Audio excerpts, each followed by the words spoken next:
আসসালামু আলাইকুম এভরিওয়ান, সবাই কেমন আছেন? আরও একটি ভিডিও নিয়ে হাজির হয়ে গেলাম। আশা করি সবাই ভালো আছেন। আজকে একটি অফ টপিক নিয়ে কথা বলবো। জীবনের কোনো পর্যায়েই আমাদেরকে আসলে কমফোর্ট জোনে চলে যাওয়া ঠিক হয় না। কেন আমি কথাটা বলতেছি? কারণ আমি দেখেছি সবাই হচ্ছে জীবনে কোনো না কোনো গোল থাকে, কিন্তু আমরা যখন অনেক সার্টেন পিরিয়ড বা লং টার্মের জন্য কাজ করি বা কোনো কিছুতে ইনভলভ হয়ে যাই, তারপরে সেটা থেকে আর বের হয়ে আসতে পারি না। যেমন উদাহরণস্বরূপ আমি বলবো, আমরা যারা জব করি, দেখা যায় তারা জব করতেছে বছরের পর বছর, বাট তাদের যে নিজেদের কোনো ডেভেলপমেন্ট হচ্ছে না, বা মানে আমি এটা দিয়ে বোঝাতে চাচ্ছি যে মানে কমফোর্ট জোনে পড়ে যাওয়া। লাইফে যদি আমরা কমফোর্ট জোনে পড়ে যাই, সেক্ষেত্রে আমাদের আসলে পরবর্তী যে ডেভেলপমেন্ট সেটা থেমে যায়। আপনি যখন কমফোর্ট জোন থেকে বের হবেন, তখনই না আপনার আসলে পরবর্তী ডেভেলপমেন্ট হবে। ধরুন আপনি একটি জব করছেন 2-4 বছর যাবৎ, আপনাকে প্রতি বছরই ইনক্রিমেন্ট দিচ্ছে 2, 4, 5, 10,000 টাকা, বাট আপনি যদি ওইটা নিয়ে স্যাটিসফাই থাকেন, আপনি নিজের ডেভেলপমেন্ট না করেন বা মুভ না করেন, লাইফে অন্য কোনো জিনিস এক্সপ্লোর না করেন, তাহলে আপনি নতুন কিছু পাবেনও না। আর হচ্ছে আপনি জীবনে নতুন কোনো সফলতার দিকে এগোতেও পারবেন না। কারণ আপনি ভাবছেন যে আমি এই জবটা করতেছি, আমার জন্য ইজি হয়ে গেছে, আমি এখন কোনো না কোনোভাবে নতুন যদি জবে যাই, সেক্ষেত্রে আমার জন্য আসলে কোপ আপ করাটা অনেক টাফ হয়ে যাবে। আসলে এইটা ভুল। আপনি যখনই না নতুন কোনো কিছু এক্সপ্লোর করতে যাবেন, তখনই না হয়তোবা আপনি সফল হবেন, নয়তোবা হচ্ছে আপনার একটা এক্সপিরিয়েন্স গেইন হবে।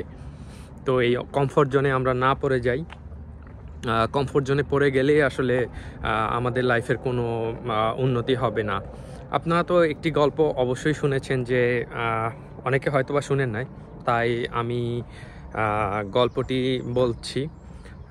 ছোট একটা হাতি একজন নিয়ে আসছিল লালন পালন করার জন্য। সেই হাতিটা যখন আসছে, তখন তাকে একটা ছোট দড়ি দিয়ে বেঁধে রাখছিল। তো সেই হাতি অনেক চেষ্টা করছে ওখান থেকে ছুটে যাওয়ার জন্য, বাট যেহেতু সে ছোট, ওই রশি কিন্তু সে ছিঁড়তে পারে নাই। তো ছিঁড়তে না পারার কারণে সে বছর 1-2 খুবই টানাটানি করছে, বাট ছিঁড়ে নাই।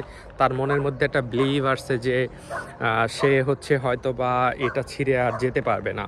তো একদিন হাতি বড় হয়ে গেল, যতই সময় যাচ্ছে সে বুড়ো হয়ে গেছে, ভালো প্রাপ্তবয়স্ক হয়ে গেছে। তো প্রাপ্তবয়স্ক হওয়ার পরে এই হাতি ওই সেম দড়ি দিয়েই কিন্তু বাঁধা ছিল। তো একজন কৌতূহলবশত মালিককে জিজ্ঞাসা করেছে যে আসলে আপনার যে এই হাতি কেন এটা ছুটে যাচ্ছে না, কারণ এটা তো ছোট একটা সামান্য একটা দড়ি দিয়ে বাঁধা আছে।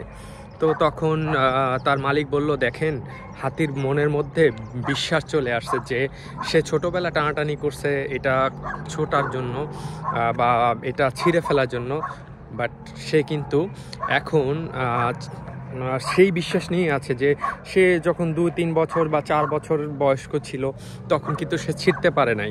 এই জন্য সে এখন আর ওটা যে ছিঁড়বে, সেই ছেঁড়ার চেষ্টাটা পর্যন্ত করতেছে না।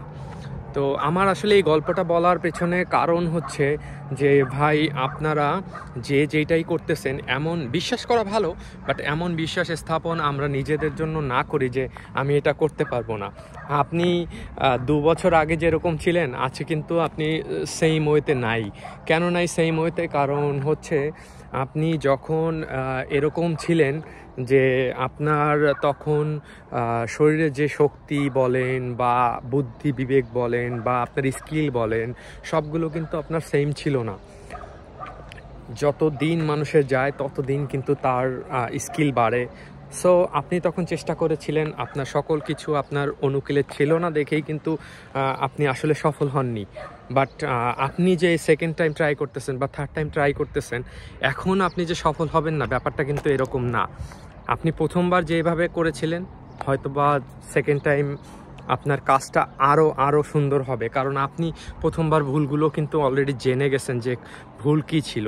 দ্বিতীয়বার কিন্তু ওই ভুলগুলো আর করছেন না, আপনার কাজগুলো আরও সলিড হচ্ছে। সো আজকে এই বিষয়টা নিয়ে আসলে কথা বললাম কেন, আমরা আসলে অনেকেই হচ্ছে মানে নিজেদের যেই পজিশন আছে সেই পজিশন নিয়েই স্যাটিসফাইড। দিন চলে যাচ্ছে, চলে যাবে, বাট আমার মনে হয় যে আমরা লাইফে যদি কোনো কিছু করতে চাই, ডেফিনেটলি আমাদের আসলে যেই অবস্থানে আছি সেই অবস্থানে মানে পুরো কমফোর্ট জোনে না গিয়ে আমরা সেই অবস্থান থেকে উতরানোর জন্য যেসব স্টেপগুলো নিতে হয় সেগুলো আসলে নেওয়া দরকার। আর সেগুলো নিতে পারলেই যারা নেয় তারাই সফল হয়, আর যারা আমরা নেই না তারা কিন্তু তাদের যে অবস্থান সেই অবস্থানেই বছরের পর বছর থাকি।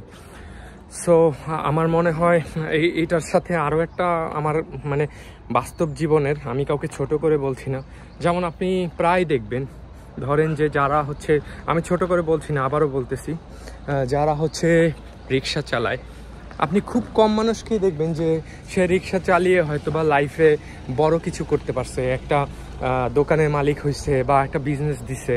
কারণ রিক্সাওয়ালারা কেন আপনার দোকানের মালিক হতে পারে না বা তাদের ডেভেলপমেন্ট কম হয়? কারণ রিক্সাওয়ালাদের মনের মধ্যে একটা কনসেপ্ট আছে, আপনি হয়তো বা একটু যদি ক্লোজলি দেখেন তাহলে বুঝবেন।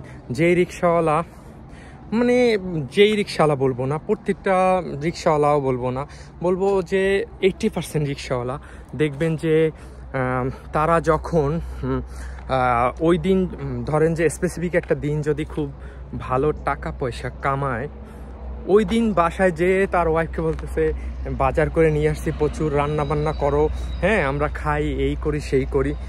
দেখবেন উনি যে ওই একদিন ভালো 2-3 দিনের টাকা পেয়ে গেছে, ওনাকে আপনি আর মেরেও আর 2-3 দিন কাজে পাঠাইতে পারবেন না। উনি কি করবে, 2-3 দিন ঘরে বসে আড্ডা দিয়ে ক্যারাম বোর্ড খেলে, এগুলো খেলেই কিন্তু উনি ওনার টাইমটা পাস করবে।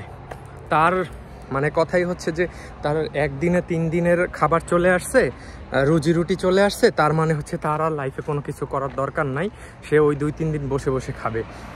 এরকম চিন্তা চেতনা কিন্তু মোস্ট অফ দ্য রিক্সাওয়ালার।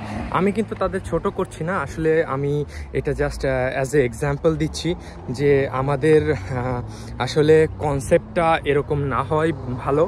আমাদের লাইফে হতাশ হওয়া যাবে না, তবে আবার হচ্ছে জীবনে খুব বেশি যে আমরা কমফোর্ট জোনে যাব যার যার জায়গা থেকে, সেটাও আমরা না হই। কারণ কমফোর্ট জোন কখনোই আপনাকে উন্নতির যেই শীর্ষস্থান আছে সেখানে পৌঁছে দিতে পারবে না। উন্নতি লাইফে করতে হলে কমফোর্ট জোনে না গিয়ে যেই পজিশনে আছি সেই পজিশন থেকে অন্য পজিশনে সুন্দরভাবে আমাদেরকে চেষ্টা করতে হবে, হার্ডওয়ার্কিং করতে হবে, এবং অবশ্যই প্ল্যান নিয়ে হার্ডওয়ার্ক করতে হবে। যদি আমাদের কোনো মানে আমাদের প্রচুর পরিমাণে শক্তি আছে, তার মানে আমি হচ্ছে একটা গাছকে ধাক্কা দিয়ে ফেলতে যাব, অনেক মোটা গাছ, এটা কিন্তু সম্ভব না। বাট আমি যদি ওই গাছটাকে একটু কেটে নিয়ে, 2 পাশ থেকে কেটে নিয়ে যদি আমি প্রেশারাইজ করি, অবশ্যই বেশি এফোর্ট দিতে হবে না, গাছ কিন্তু ঠিকই পড়ে যাবে। সো জীবনটাও এমন, আমাদের সব কিছু সিস্টেমেটিক্যালি করতে হবে যাতে হচ্ছে আমরা ওটা এক্সিকিউট করতে পারি as per the plan. So এই ছিল কথা। সবাই ভালো থাকবেন, আশা করি আবারও আরেকটা ভিডিও নিয়ে খুব শীঘ্রই আসব। আর যদি কারো কোনো কোশ্চেন থাকে বা আমাকে আপনারা কোনো কিছু নিয়ে ভিডিও করতে বলেন, সেক্ষেত্রে আমি চেষ্টা করব একটা ভিডিও আপলোড করার সেই বিষয়ে। তো ভালো থাকবেন, টেক কেয়ার, বাই বাই।